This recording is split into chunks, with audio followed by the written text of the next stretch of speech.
Before I get into this video, I want to start by saying this. If you don't want to be great, if you want to live an average lifestyle full of complacency with 2 dogs, 2 kids, a white picket fence, this channel is not for you. This video is not for you. You might as well click off right now. This is where we part ways. Okay, I built the majority of my audience by doing self-improvement videos, but truth be told, I am not a self-improvement channel. Okay, because you can do self-improvement and still live a relatively average lifestyle, a relatively normal lifestyle, but that is not me. Okay, I'm not here to tell you how to invest in index funds and accumulate compound interest so that you can get rich at 55 and retire at 60. That is not what my channel is for. My channel is for the people that want to be rich in their 20s, the people that want to be great at what they do, that want to be world renowned in their field. Whether it be YouTube, business, writing, anything else in between. If you want to be an athlete, you want to be a singer, anything. Okay, my channel is for the people that want to be in that 1%. Everybody watching this can be in that 1%, mathematically speaking. Everybody watching this. Okay, so don't think that you're in competition with anyone watching this. We're all in the same boat. Okay, because me, when I dropped out of school, I didn't drop out of school to live a normal lifestyle. Thinking normally, thinking rationally has never gotten me anywhere. But following my gut instinct, that's gotten me everywhere. It's gotten me to places that I couldn't even see. I could have never predicted this life that I'm living. I manifested it, but truth be told, the universe brought me something even better than I wanted. Okay, there was a time when I thought that public interviews, that was going to be my key to success. I hated doing public interviews, but I did it anyways because I thought that was the only way. And yet here I am speaking to this camera, helping you guys find your purpose. Now, you clicked on this video because you want to find your purpose, and you probably don't know how. Okay, if you're anything like I was at 18, 19 years old, you have that desire to be great. You have that ambition. You have that calling. You know that greatness is waiting for you. You just don't know how to get there. You don't know which route to take. Okay, it seems like when you finish high school, the world just throws you out into the wolves and expects you to survive. And that's kind of what happens, man. That's kind of how it is. Okay, you have to determine your own purpose. You can't let your parents pick your purpose for you. You can't let your friends, your girlfriend, boyfriend, whoever is in your circle, you can't let those people pick your purpose for you. You have to determine what resonates in your soul. Okay, now it took me a very long time to find my purpose, but ironically, my purpose was prevalent in my youth. A lot of times we have our purpose down when we're young, but then we lose that purpose through conditioning. Okay? Through the school system, through our parents. We see our parents become complacent. We see our parents settle into the lives that they're living. And like I said, there's nothing wrong with that, but this channel is not for the people that want to live that type of lifestyle. If you want to live in complacency and contentment, this channel is not for you. I'm here to help you find your purpose, that core purpose that will bring you to that 1%. But to get to that 1%, you have to have a 1% mentality. Now, what does that mean? Okay, a lot of that mentality can be instilled through self-improvement, but at a certain point in time, you're going to have to stop thinking rationally and start utilizing the power of faith. Self-improvement is a very rational, logical practice. You want to get bigger, so you go to the gym. You want to become a better speaker, so you take a public speaking class. It's very straightforward, but success oftentimes doesn't work that way, especially if you want to be in that 1%. You cannot work your way to that 1%. You have to find the path for which you are destined. And like I said, that's what I'm here to help you do. Now, the first thing that you need to understand about purpose is that purpose is found at the intersection of your gift and your passion. Okay, what are you passionate about? What do you like to do? It could be playing video games. It could be drawing. It could be writing. It could be singing. It could be playing basketball.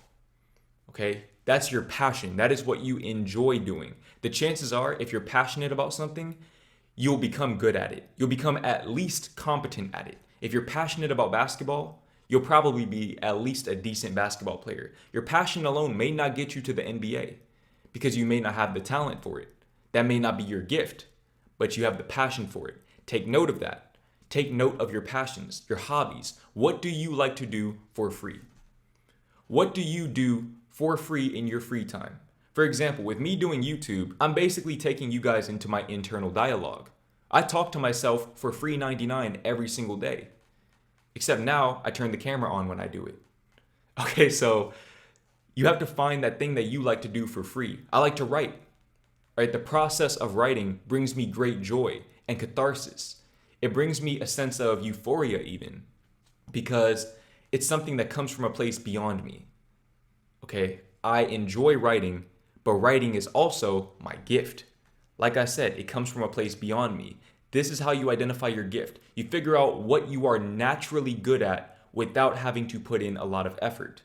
When your gift and your passion align, that is where you get into that 1%. For example, NBA players. Okay, NBA players are all gifted at the game of basketball. And they all have some degree of passion. They may not all have the Mamba mentality. They may not all have a mentality like Michael Jordan or the all-time greats. But they all have enough passion to get in the gym and work on their craft. Because there are plenty of people that have the talent to get to the NBA, but they're not passionate about it, so they never actually get there. The NBA being that 1% or that 0.00001% of basketball players. Now let's say, for example, you're passionate about basketball, but you're not gifted at basketball. Maybe you're gifted at creating films. Okay, maybe filmmaking is a gift that you have. Maybe you have the ability, you have a proclivity for seeing shots before they occur and being able to bring them into fruition. Maybe you can make basketball documentaries like The Last Dance. Maybe you can be a basketball YouTuber like Devontae Friga and produce very, very good basketball content. Okay, because of technology, we have a lot more options than our parents and their parents and so on and so forth did. That is why you cannot pay attention to what your parents do. Okay, you have to focus on what resonates in you because your parents didn't have the same resources that you have. Therefore, they can't tell you if you becoming a basketball YouTuber is a viable career option because they didn't have that option. They can only tell you what they know based on what they've experienced and what they've observed. Okay, so you have to follow that intuition that leads you to that intersection. Once you find that intersection, that is where your wealth is. Okay, you have to figure out what you're good at, what you're naturally gifted at. Okay, because everyone has a gift. Everyone. It may not be a conventional gift, but everyone has a gift or multiple gifts. And figure out what you're passionate about. A lot of times passion is a result of nurture, whereas gift is a result of nature. Okay, so you have to find that intersection because you could be really gifted at something, but if you're not passionate about it, like I said, you won't be able to do what you need to do to get to where you want to get to. Or even if you are able to get to that point, you won't enjoy the process. And life is literally one big process. Okay, there is no destination in life. That's the biggest illusion that we fool ourselves into believing. The truth of the matter is that the only destination is death, and even that's just a checkpoint along the way. Okay, everything is one big journey. And so you have to do something that you enjoy doing. Now, like I said, your gift, that comes from a place beyond you. Your gift is something that you do so effortlessly well that you can't even explain to people how you do it. You can't even teach people how to do it because you're so good at it. I can't teach people how to write poetry because I can't tell them how I write it. I just write it. I'm a vessel for it. It's a gift that I was given.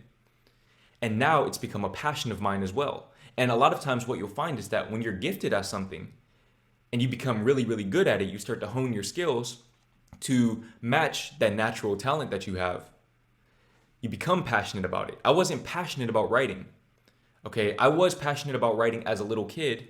Like I said, a lot of times you know what you're gifted at as a kid. You know what you're passionate about deep down. You know what your calling is, but you lose that through conditioning. But I lost my passion for writing, and once I got into poetry and started to really practice it, started to hone my skills and get better and better and better, and it became so effortless that I could just push out 8 poems in a single day, quality poems. It became a passion of mine. Because who doesn't like to be good at what they do? Okay, of course, you want to be great at what you do. Everyone wants to be great at what they do. And that's for a reason. Okay, that desire to be great that lives within all of us, that some people ignore, but that you, if you're still watching this video, you clearly don't ignore, you need to follow that. You need to follow that. Okay, you're not watching this video for no reason.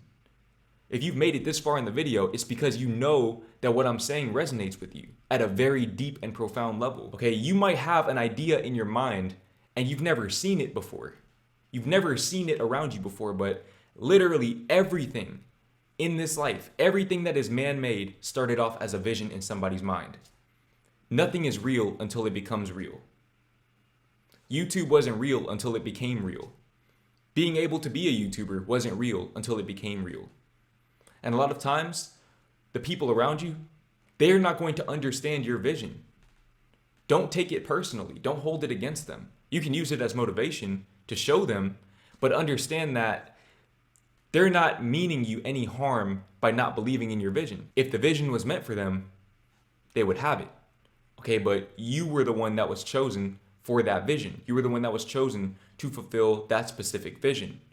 So learn to follow your intuition, follow your inner mission, such that you can be the best version of you that you can be.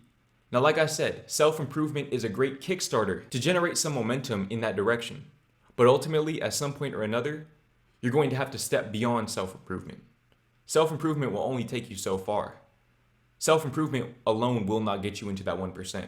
And like I said, that's who I make my videos for. The people who know that they're destined for greatness.